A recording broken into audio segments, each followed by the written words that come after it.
இல்லைங்க, பிரச்சனை எங்கே சாண்ட்ராக்கு ஆரம்பிச்சிருக்கோன்னு சொல்கிறேன். அந்த யார் கூட துண்டிக்கணும் தொடரணும்னு இருக்குல்ல, அதில் வந்துட்டு பிரச்சனை வந்துட்டு அப்படியே எல்லாருக்கும் ஒரு ஷாக் கொடுக்குறாங்களாம். ப்ரொமோவில் வரணுன்றதுக்காக சாண்ட்ராவை துண்டிக்கிறேன், நாங்கள் ஜோடியாக விளையாடுறோன்னு சொல்கிறீங்கல்ல, நாங்கள் தனி கேம் தான் ஆடுறோன்றது எனக்கு இதை தவிர வேறு வழி இல்லை ப்ரூவ் பண்ணேன்ட்டு சாண்ட்ராவை துண்டிக்கிறேன்ட்டு திவ்யாவை கூட தொடரணும்னு நினைக்கிறேன்ட்டான். அந்த இடத்துல துண்டிக்கிறேன்றதில் யாரை சொன்னா திவ்யான்றது எனக்கு ஞாபகம் இல்லை. பட் தொடரணுன்றதுல பிரஜனை தான் சொன்னான். அவள் சாண்ட்ராவை சொல்லியிருக்கலாம். அவள் பிரஜனை தான் சொன்னான்றது.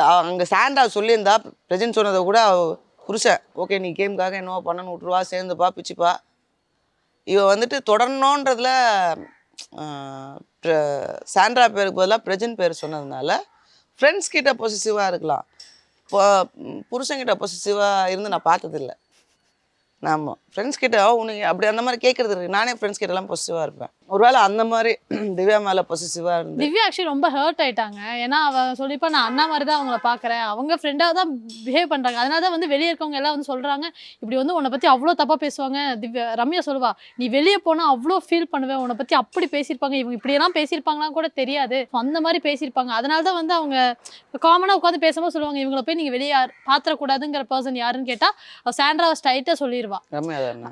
இல்ல இவங்க சொல்லிடுவாங்க, திவ்யா சொல்லிடுவாங்க. அதான் ரொம்ப காம்ப்ளிகேட் பண்றா பாருங்க. இங்க இருந்து இருக்கப்ப உட்காந்துட்டு கண்டுக்கல, கட்டி பிடிக்க கிளம்புறான்றப்ப கட்டி பிடிக்க போறப்ப அவாய்ட் பண்ணிட்டா. ஸ்டேஜில் போய் எனக்கு உன்னை ரொம்ப பிடிக்கும், நான் இது வரைக்கும் உன்னை நாமினேட்டே பண்ணதில்லைன்றா.